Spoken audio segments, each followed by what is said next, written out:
Okay, I think we can start now. Is it okay? Okay, good. So, welcome to Tuesday morning's Dharma talk. And in the morning talks, I really try to talk most on the practice of meditation, and I leave some of the insights of Dhammas to talk in the afternoon in the sutta class.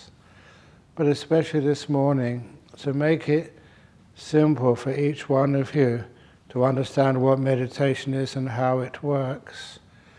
A lot of times that people have these different stages of meditation.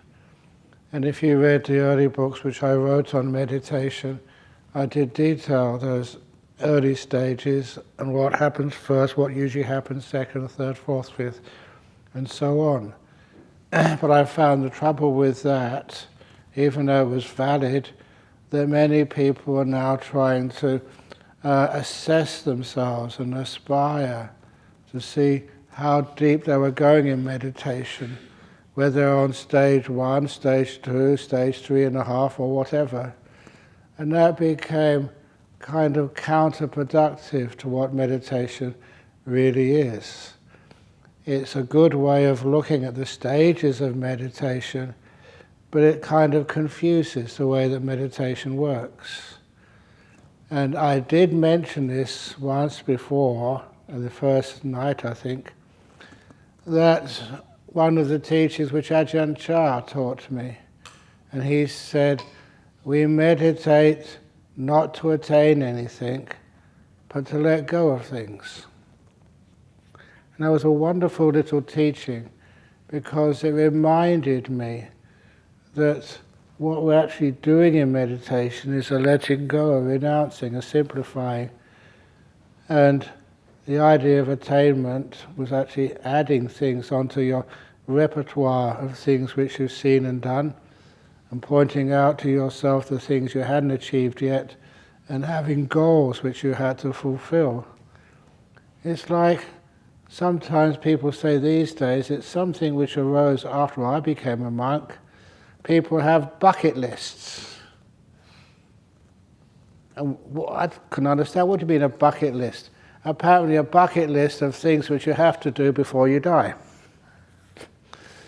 And I think that's totally ridiculous. But nevertheless, people have these bucket lists, have to go here, have to do that, have to do a retreat with Ajahn Brahm, I have to get enlightened.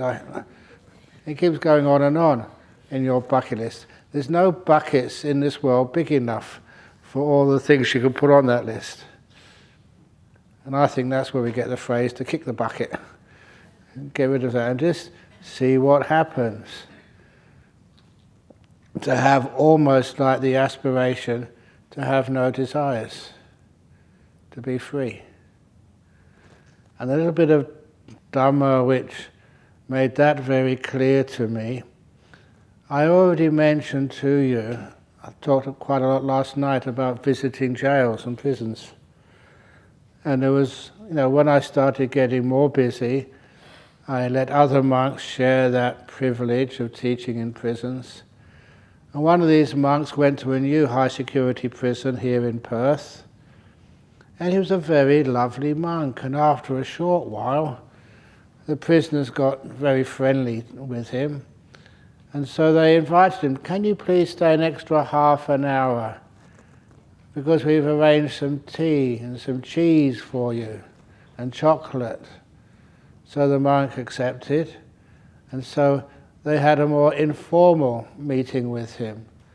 And that's when he told me, they started asking the question, what's it like being a Buddhist monk here in Australia? Because they had no idea of the lifestyle of a Buddhist monk. So he began by telling them, well, we get up at 4 o'clock in the morning. And just at that, 4 o'clock in the morning, well, even murderers don't have to get up that time. And the monk did add, it's optional. You can always get up earlier if you want to, but not later. Okay, they said it's a monastery, but then they asked what you do at 4 o'clock in the morning. Can you turn on the TV, catch the morning news or the late night movie? I said, no, we don't have TVs in monastery. I'll never forget, this guy came to the monastery and he had a big widescreen TV. He said, I come to offer this to your monastery. What for? I said, you haven't got one. I said, yeah, we don't want one. I said, why did you buy it? And this was a guy. He said, well, it was on sale.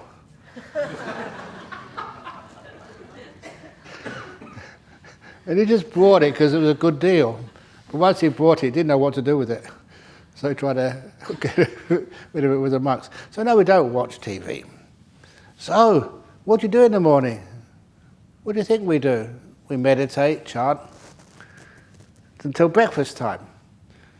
So you see the breakfast I have over here are just amazing. But in the old days, we used to have a couple of Weetabix with some milk and a cup of tea. That was my breakfast every morning. And the prisoners said, wow, that's all you have? Because in prison, and I've seen this, they have a huge smorgasbord of choice.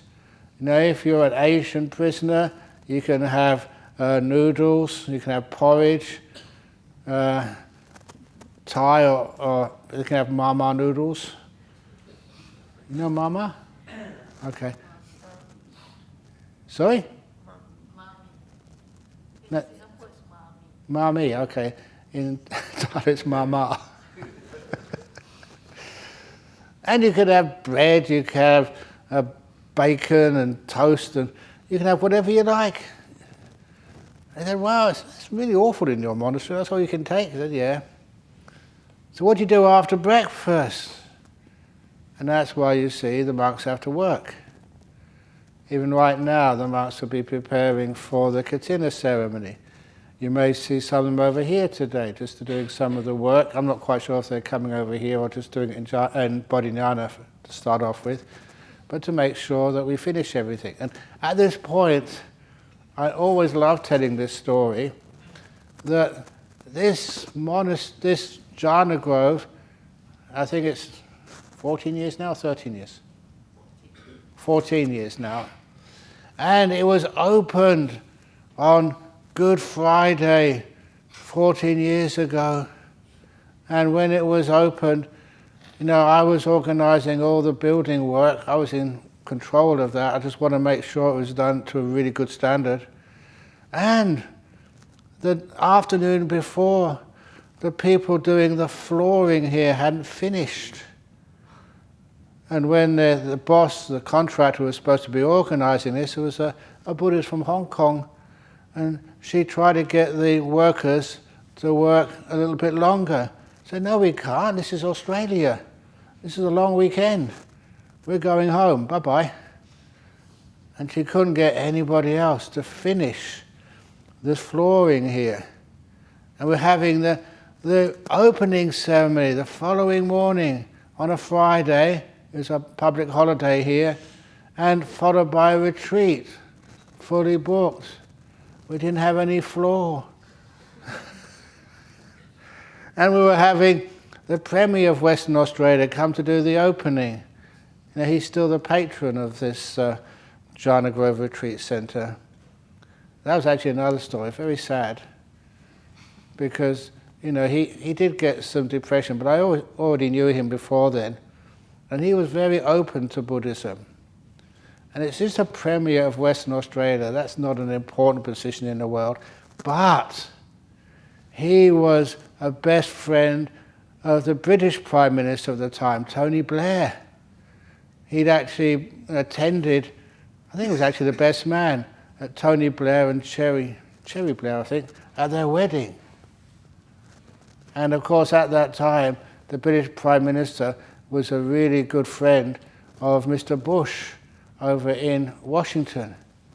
So I had it all planned out. First of all, you know, you work with with Jeff Gallup, first of all, the Premier here, He was very close to being a Buddhist. And once I had him, then I could go and convert Tony Blair. And once I got Tony Blair, I'd have free access to George Bush, and he could save the world. That stupid monk fantasy. But anyway, he's still a friend, Jeff Gallup. George Bush, no. Tony Blair, no. But Jeff Gallup, yes. So anyway, so what do you do after breakfast? Yeah, we work. And anyway, this particular floor here, only this side was a big gap of concrete. No floorboards in yet. And so, what happens when we're in such a dire situation? The following morning, we've got the Premier of Western Australia and all these other dignitaries coming. What we do? The reserve forces, the monks. I don't know if you see this in Singapore, but the monks here, we work, build. And in particular, all praise to Ajahn Brahm and Ajahn Santuti. They're the ones who led the laying of this floor in the middle of the night, working from, 7 o'clock in the evening over until about 2, 3 o'clock in the morning. This is monk laid. And they did a really good job. And they had about 1 or 2 hours of sleep, then we had our big ceremony. I was really proud of those monks. That's actually how we work. Something needs to be done, you just do it. And the prisoners in jail said, oh, they'll never get us to do something like that. If they tried that, we'll riot. So, I said, well, what do you do after you work?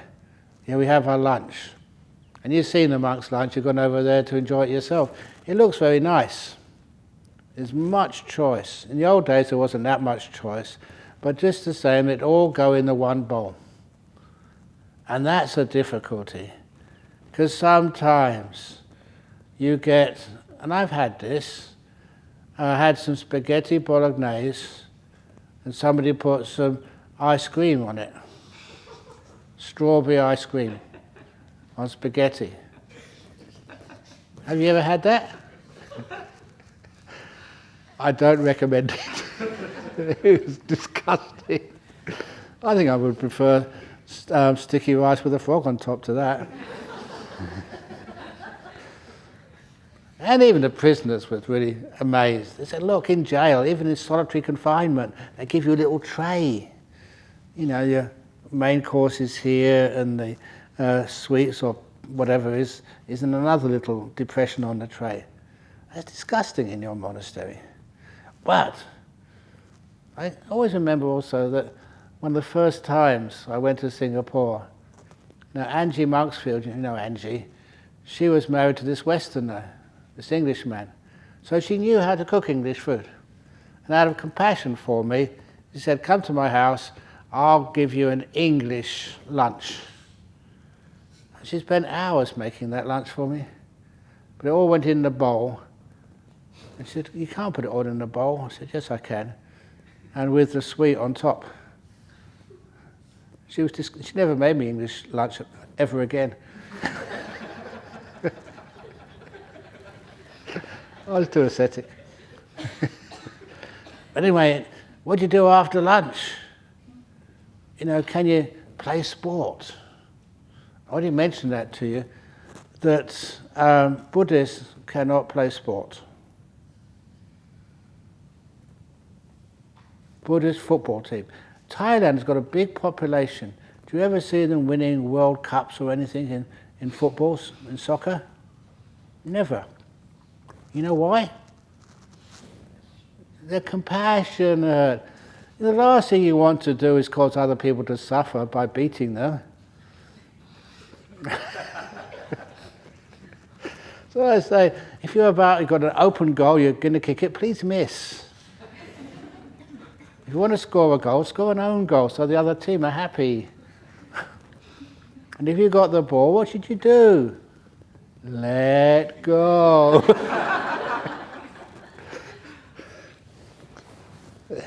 So what about your dinner, they asked. What do you have for dinner? You don't have dinner, I don't have dinner. We don't have dinner as Buddhist monks. I said, oh, that's a bit rough. So, well, what do you do in the evening? Kenya said, play cards, have games. And there was a story about that, about this monk in the early days, decided he needed, coming to a new city, he needed to make contact, with other religions, to be able to show some harmony and friendship. So they started meeting just for lunch or for afternoon tea. That was a bit difficult because the monk couldn't eat anything in the afternoon.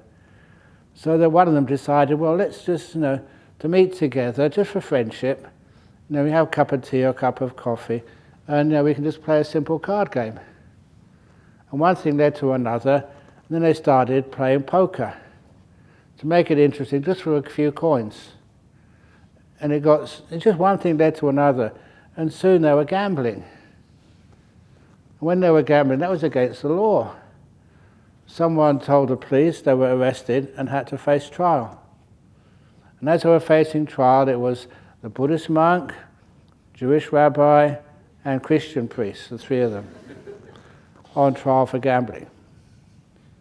And the judge took one look at them and said, look, you're all three holy men, so I'm just going to ask you.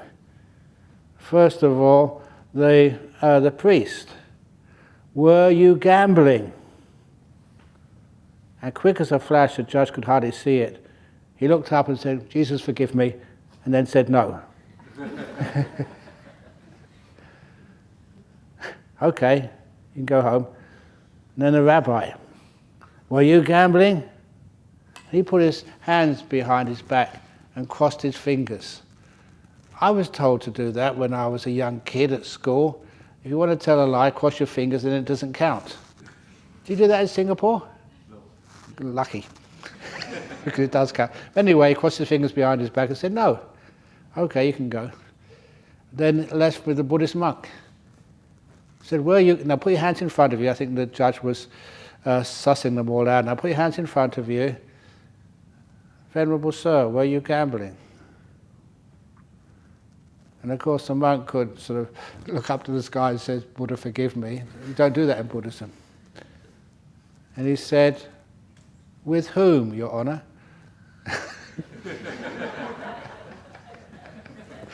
So he went home too. And the moral of that story is, if you're being questioned, always be the last. You can usually get off the hook. No, we don't sort of gamble or play cards. So what do you do in the evening? Meditate. And quite honestly, when this monk told me this story, they did ask him, don't you get tired of meditating? Monks have to be honest. So he said, yeah, sometimes. But he keeps on doing it. And he said, what time do you go to bed? Bed? We don't have beds. Many of you have seen my cave. Did you see the bed? There's a little mattress on the floor. We don't sleep on beds. I do over here. But, or you go to Singapore and you go to Buddhist fellowship, or you go into a hotel or somewhere, they have beds there. Buddhist fellowship is also mattress on the floor. Excellent. Oh yeah, it is, that's right, yeah, it's great. But once I remember doing that, it was in some big conference in a big hotel, and they put me, actually, these are all lovely stories, that there's a Thai lady, Nun, and she's organizes everything for me when I go to Thailand. She came to see me in Phuket, the last retreat, with her partner. She's a lovely girl, but she was high-class family, and so the husband she has now, when he first proposed to her, her mother sort of refused, said, no, he's not good enough for you. And so I talked her mother into letting her marry Pop his name is, sorry. Pup, sorry, yeah. And after they married, it was their 10th wedding anniversary when I was in Phuket. So I wanted to come down and just say thank you. Thank you for talking Noon's mum into letting her marry him. And they have a wonderful relationship. But the first marriage she had was with some big rich fellow, and it was a terrible marriage. It didn't get on at all, and it eventually fell apart. But when I was giving this big talk in a conference in Bangkok once, they put me up in this hotel, in this magnificent, not a room, it was like a suite, and 3 or 4 rooms in there. So Noon came to see me there with her family, and when she found out where I was staying, she was devastated. She had to come in to visit me with her mum and new partner. She said, "This was my honeymoon suite when I got married." And I got so many bad memories of this place. And now, Ajahn Brahm, you're staying in here. Ah. I live an interesting life.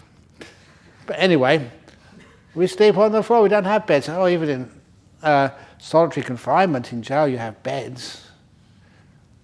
So anyway, to cut the story short, the prisoners were just so amazed at how ascetic it is in Bodhinyana Monastery compared to a top security prison in Australia.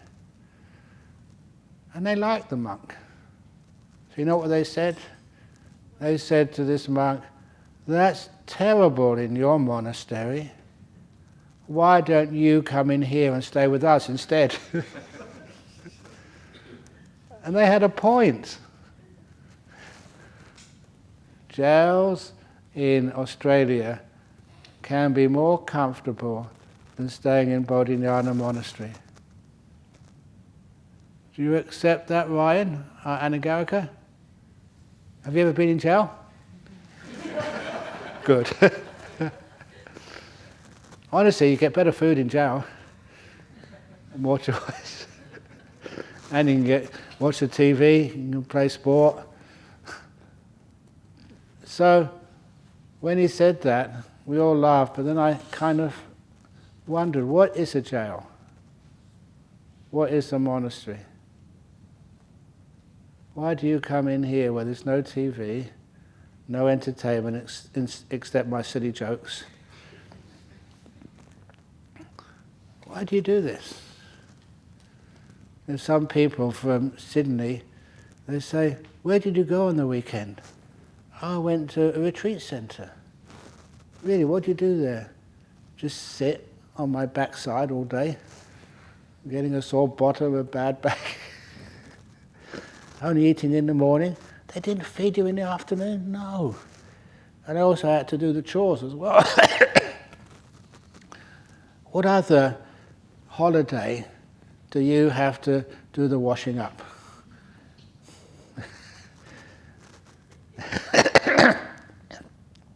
So they say you were crazy going on a retreat like this. But then, some of you get so much peace and happiness. This one lady sent me an email when she got back to work. Her boss said, "What drug is Ajahn Brahm giving you in Jhana? I don't care what it is, just make sure you bring me back some next time." Because he was so much happier and relaxed. It actually works. So anyway, so the difference between a monastery, a retreat center, and a prison, what is it? Here, I'm brainwashing you into wanting to be here. And in prison, no matter how comfortable, people don't want to be there. That's the difference. Any place you don't want to be is a prison for you. Doesn't matter what it is, how it is, but if you want to be here, find meaning in what you're doing right now, then you find this immense freedom. It's the wanting of the walls of the prison. When you let go of wanting, then you're free.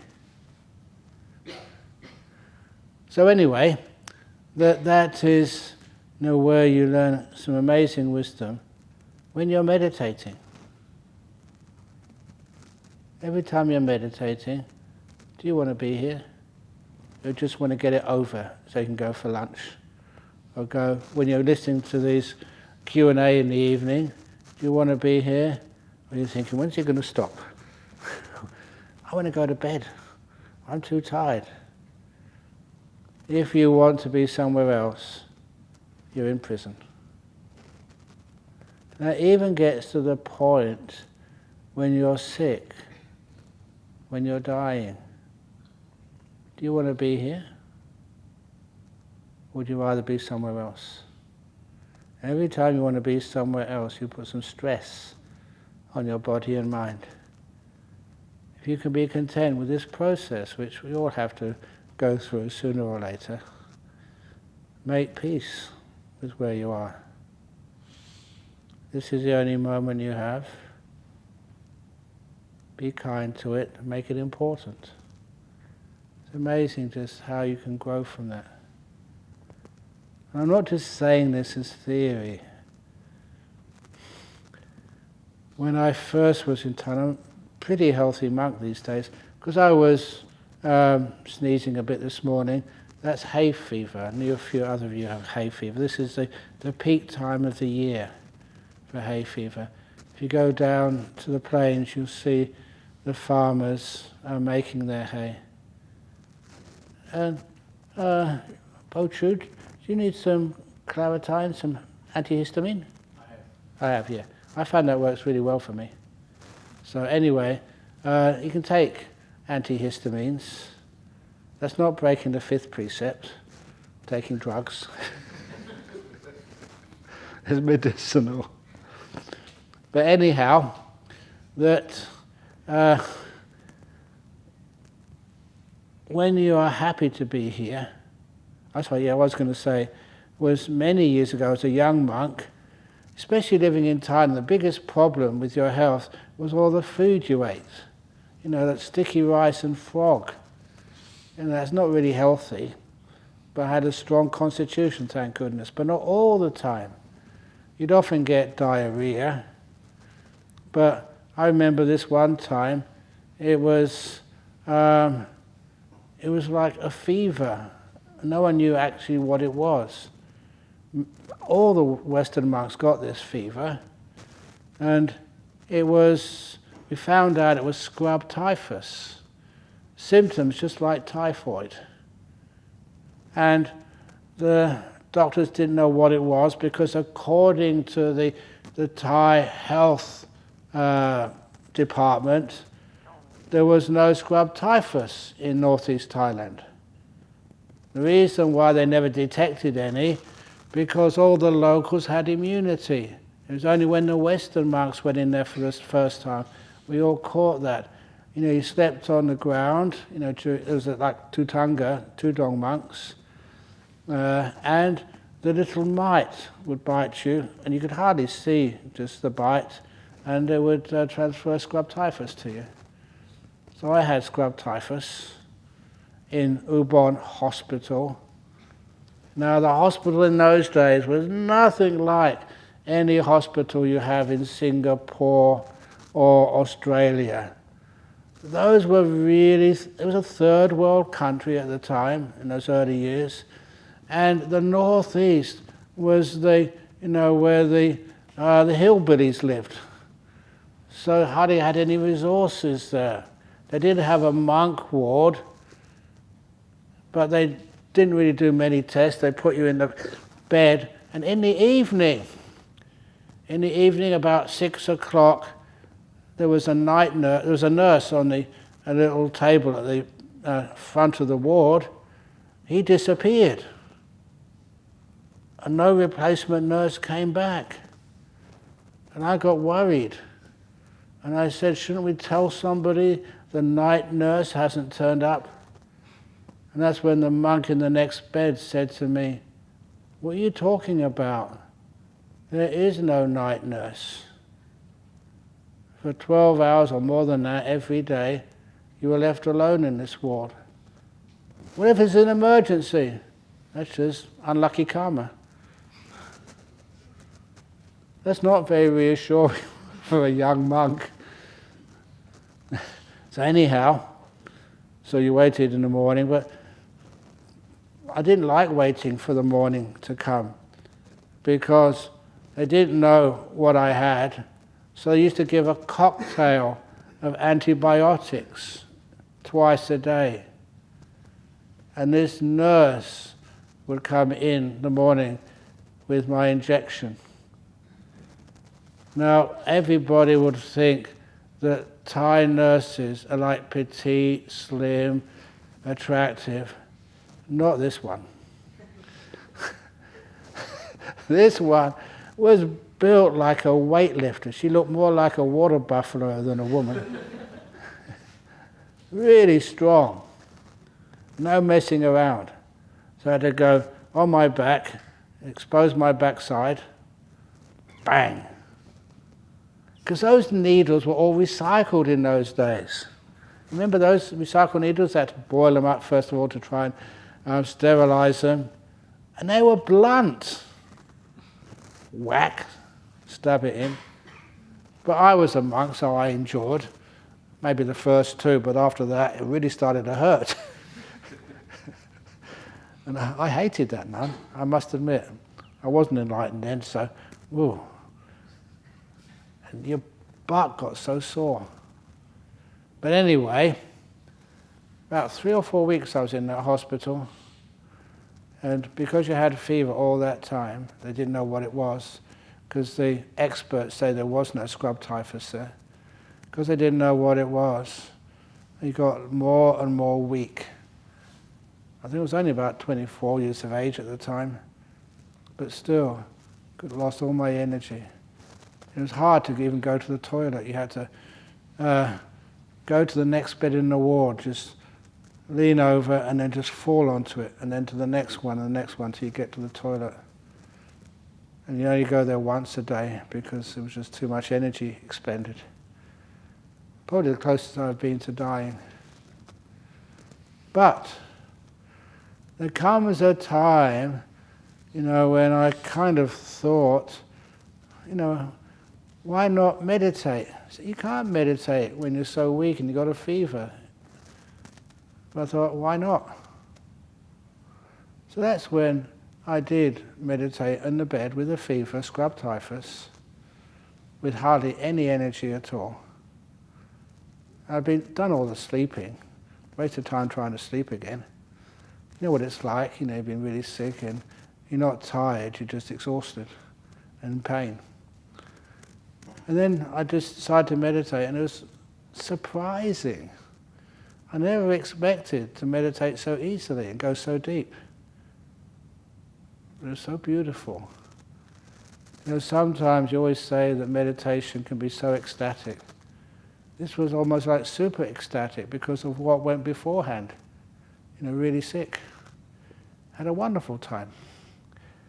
But for interest, and one of the reasons I like telling this story, my posture. I know many people say, you've got to have your right leg over your left leg, right hand over the left hand, thumb slightly touching, straight back, chin down, closed eyes. Many people say your posture is important. And I looked at my posture after this lovely meditation, one leg that way, another leg that way, an arm over here. And you've seen people in the hospital who've been really sick. Their posture is all over the place, like mine was. Still had a wonderful meditation. And it sort of taught me a wonderful lesson, which I'm sharing with you. Your posture is not important. As long as you're comfortable as you can be. But even if you're in pain, even if you're exhausted, even if you've got a fever, you can still get into lovely meditations. It's just a little bit more difficult, that's all. But I was desperate. So anyhow, that's with monasteries. It doesn't really matter where you sit. As long as you want to be here, you may have a fever, but want to be with the fever. You may be in pain, don't try and get rid of it. You may be exhausted, don't try and want more energy.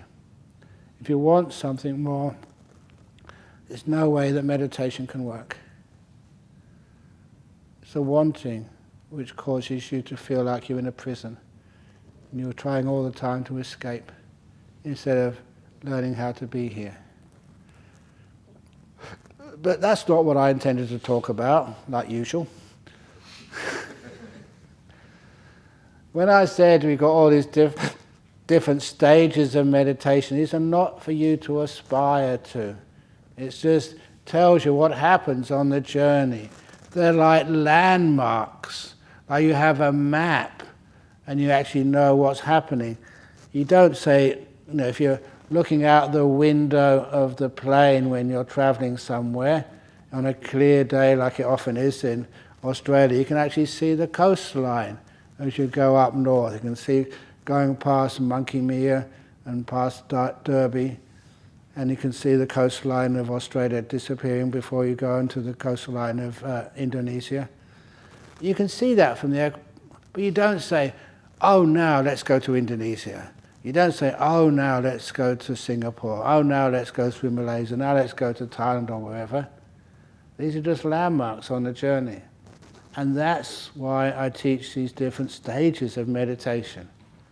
Not for you to aspire towards, but just to know what happens on the journey of meditation. And that's why years ago, and this was supposed to be the topic of the talk today, years ago I gave the simile, because it's very helpful, of the 1,000-petal lotus. That simile of the 1,000-petal lotus. 1,000-petal lotus is a Vajrayana simile. And you know it very well. Om Mani Padme Hum. Like hail or worship Mani Padme, the jewel in the heart of the lotus. That's Padme, in the lotus. But no one ever told me what that meant. So now we explain what it means. The jewel in you. You're the lotus.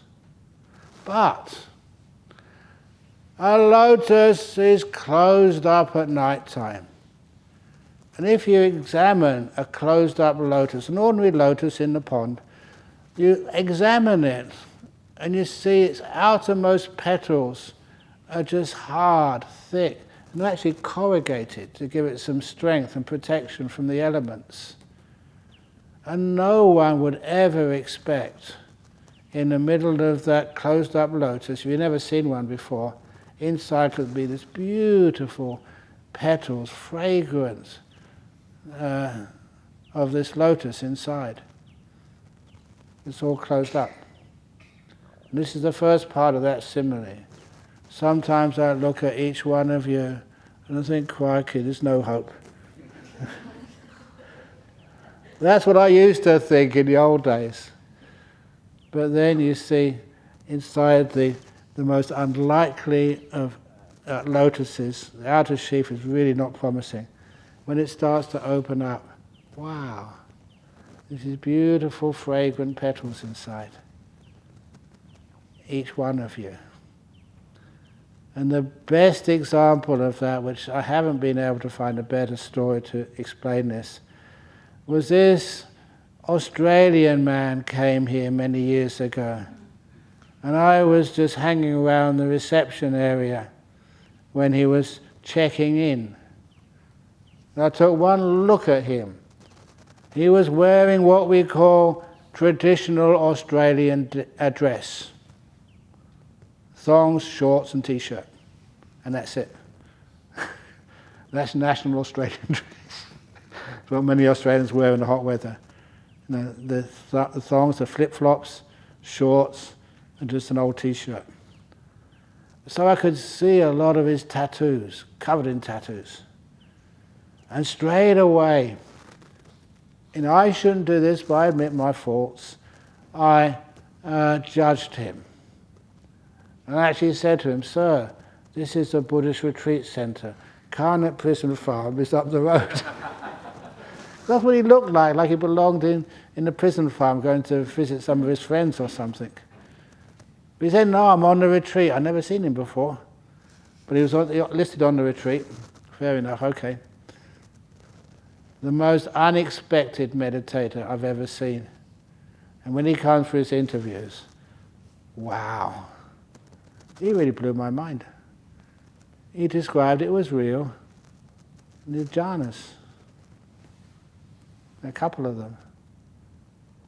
And after the retreat he disappeared, but I checked up on him. He is over in, I think Sydney somewhere. Somebody found him. He heard my talks. And he said this was the most important experience of his spiritual life, coming here for that retreat. He just blissed out. And it changed his life. But I knew that what he said, I can't judge anybody.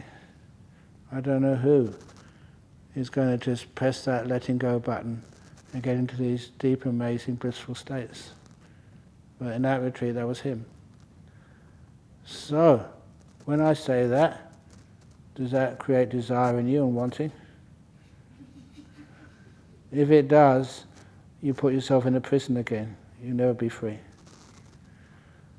I think it was because he didn't know what to expect. He didn't have any expectations because he didn't know what he was doing. He just did it. But anyway, the 1,000-petal lotus, the outermost sheath of the lotus, it opens up. Why? Because of the warmth and the light from the sun, when the sun comes up in the morning. And I always emphasize the warmth as well as the light of the sun. The kindness and the mindfulness. Kindfulness is not just a catchphrase, this means a lot. If you're just mindful, you don't have any warmth of what you're watching, you won't be able to keep your attention there. So kindness keeps your attention there. So anyway, the warmth and kindness of the sun and the outermost petals of the lotus open, allowing the warmth and light of the sun to actually shine on the next layer of petals. So they open up, allowing the warmth and light of the sun to shine on the next layer of petals. So they open up. And the deeper you go into the lotus, the more beautiful, the more fragrant, the more profound are those lotus petals. And that's exactly how meditation works. And I tell this simile because too often people aspire. They want the deeper layers of petals. So it's almost psychological craving starts to come up. And instead of waiting for the lotus petal to open, you start peeling it. What's the fast way? And that just ruins everything. So your job, what you do in meditation, it's just to be mindful and to be kind. Whatever you're aware of right now, be aware of it, be kind to it. That's all. I'd always say be patient as well. Wait for the lotus to open up. Don't get distracted, don't get bored, don't think it's not opening up. Every time you disturb the process, that's where you elongate it. It takes longer. If you want something more, you're in a prison. So when you do that, the lotus opens up all by itself. You don't do anything. You're just aware and kind. And as you're aware and kind, it's two amazing things. The lotus opens up stage by stage. First of all, I say you're aware of your body in meditation. And as you're aware of your body, the body relaxes. And then the body opens up. I don't mean literally, I mean you go inside the body, to your breath. Or if not to the breath, up into your mind, your awareness.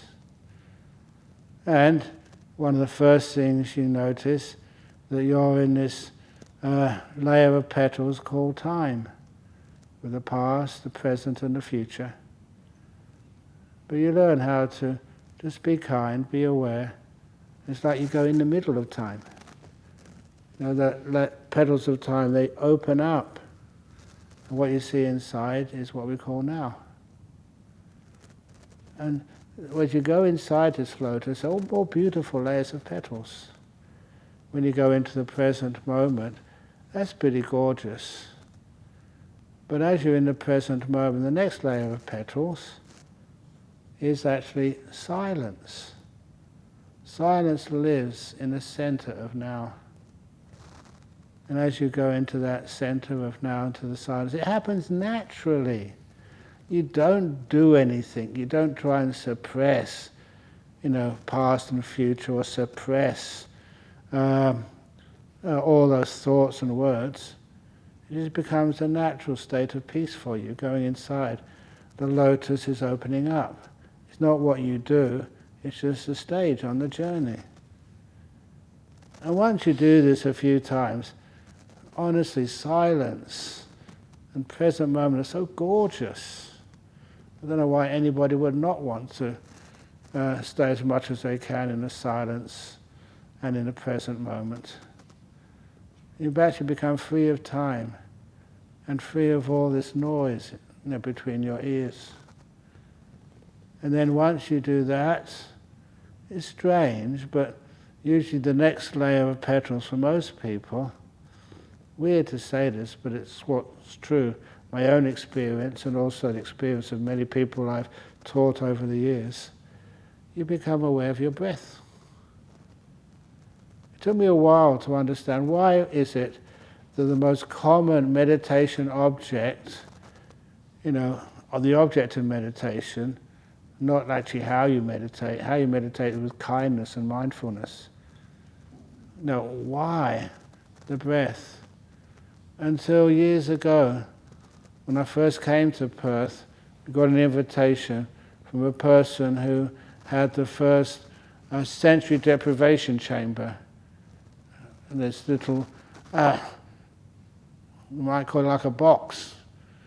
And it was filled with water, salty water, at your body density, body temperature. So you went in some bathers and you floated in that water.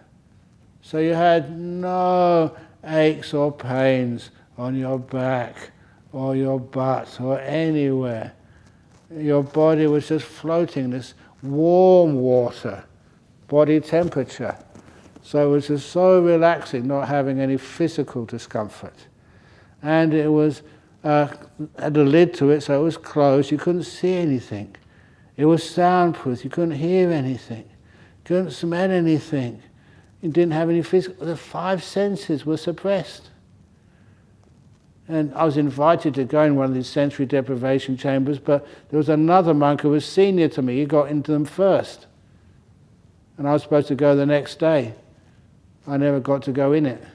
The reason why was in the morning newspaper, there was a big advertisement for this sensory deprivation chamber, as used by Buddhist monks. They exploited us in order to get more people to go in it. And I said, well, we've already been exploited. Don't lose anything. Can I go, please, please, please? No. So I never got to go in it. But anyway, he told me what it was like going in the sensory deprivation chamber. Yeah, your body was really comfortable. You didn't feel cold, you didn't feel hot, you didn't need blankets or air conditioner or fans. And no aches or pains anywhere. And you could float like that for hours. And it was soundproof. Except just the ordinary breath, when there's nothing else to pay attention to, got really loud. It got emphasized when there's nothing else to watch. And apparently, these days, many times that people, they can float in that, but they have to have some little movie on it, improve your golf, or other sort of stuff there, because they don't know what to do with silence.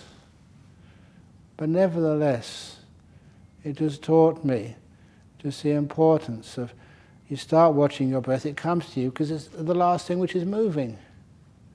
Everything else has calmed down in your meditation, but you're still breathing.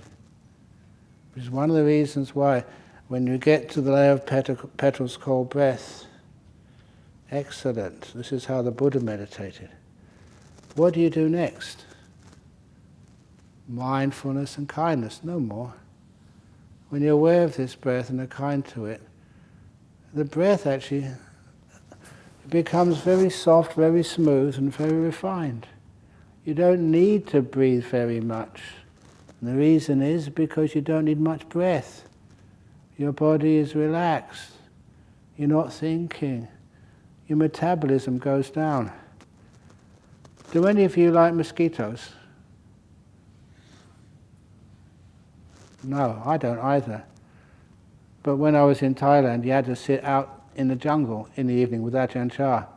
And that was torture. So many mosquitoes would bite you.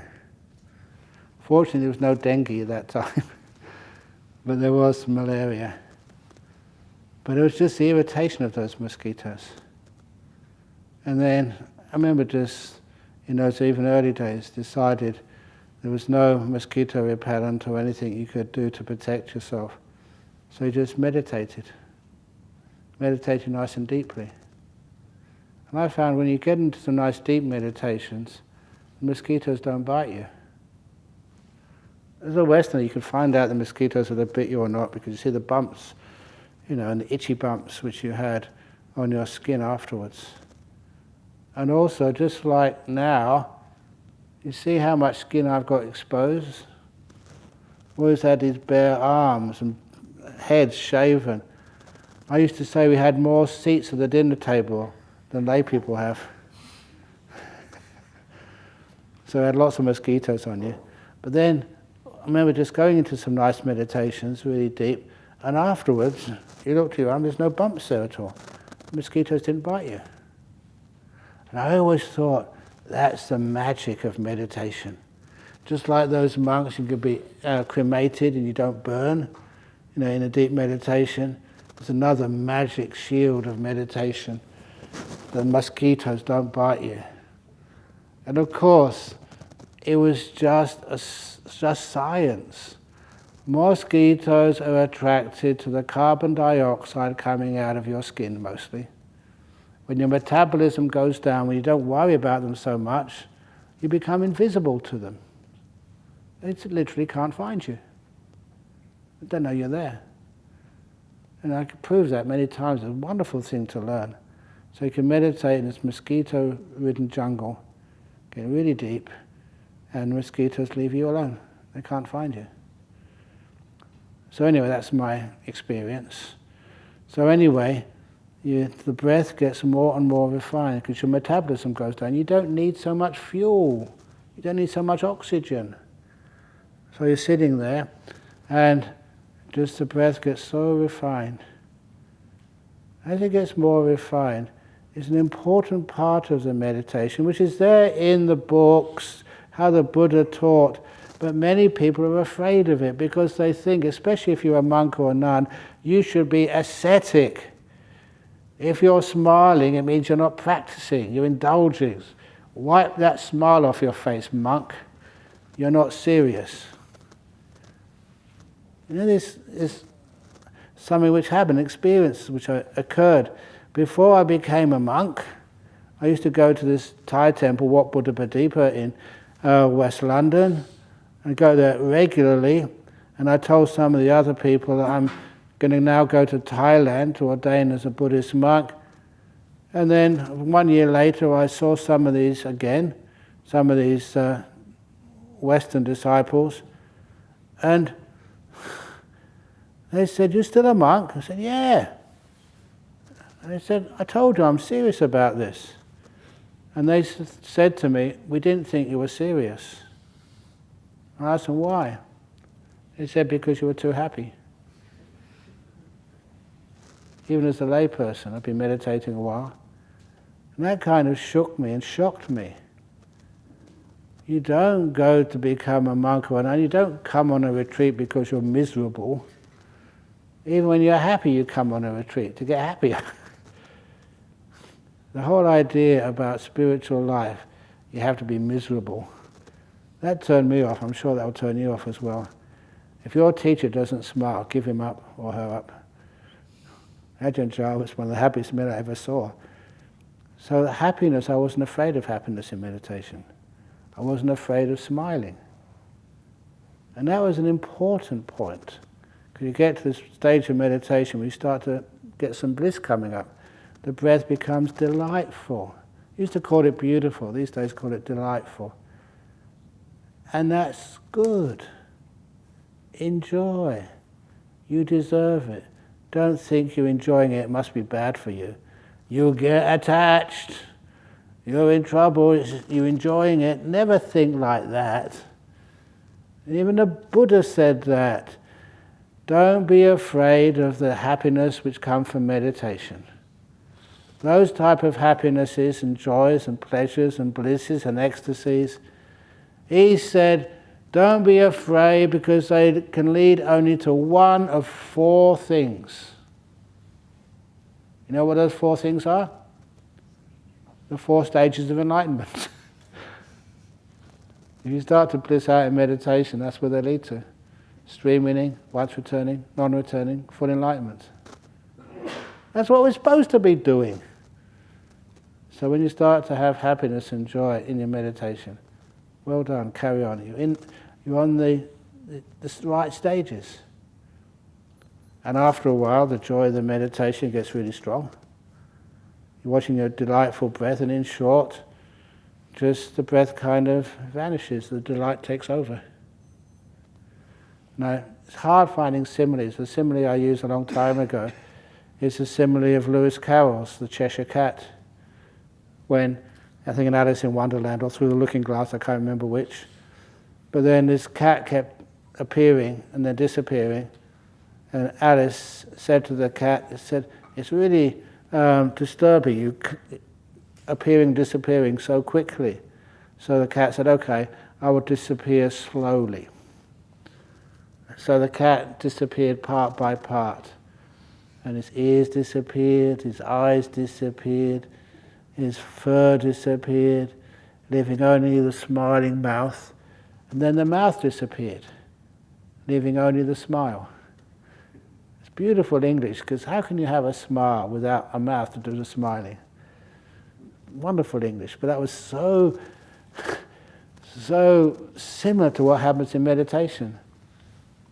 You have the delightful breath, and the breath disappears, leaving only the delight.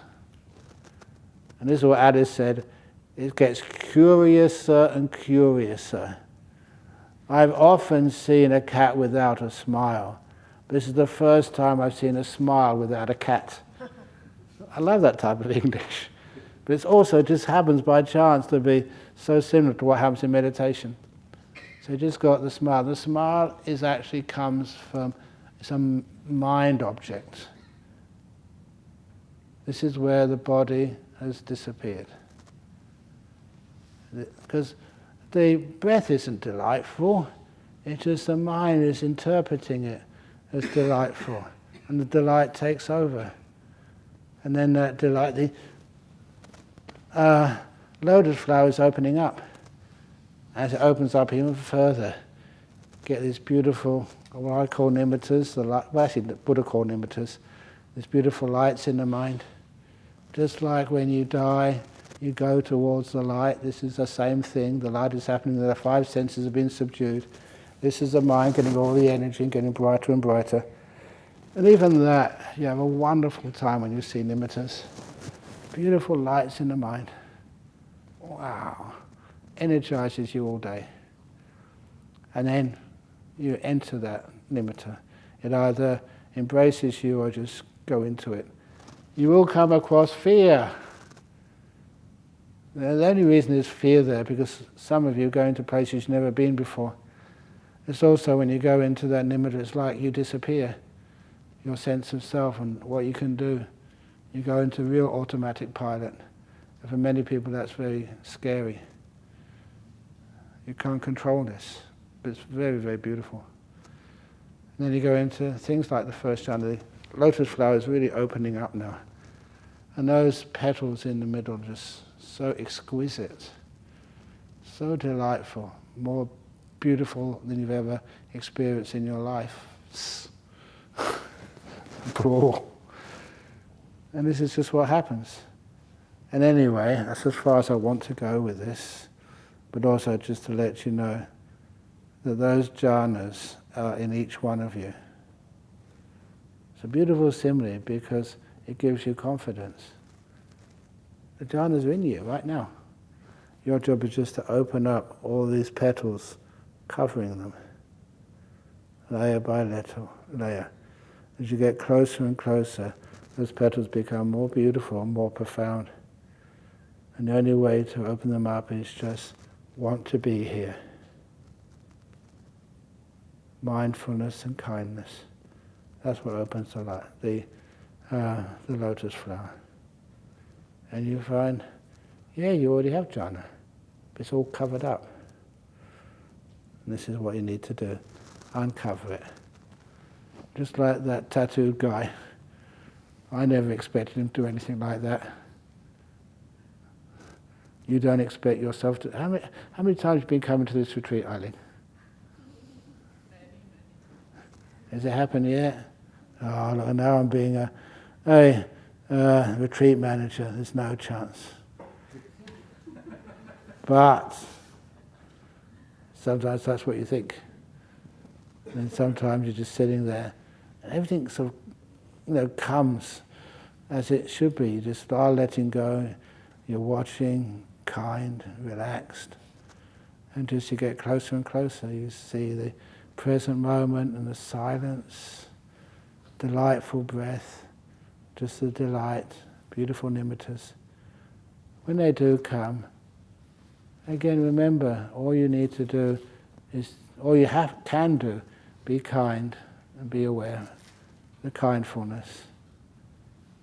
The lotus will continue to open as long as the sun is shining warmth and light on the lotus flower. You do that all the way.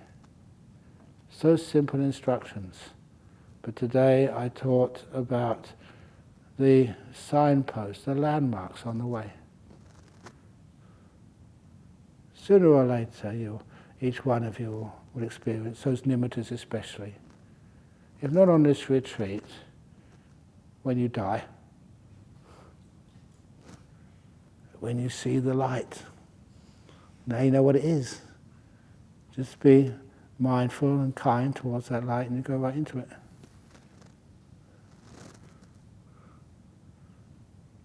It's going to happen. Be prepared. Okay. Sadhu, sadhu, sadhu. Excellent. So thank you for listening. We do now have the interviews. And they're not interrogations. You can check people who've had interviews with me. There's no bruises on them.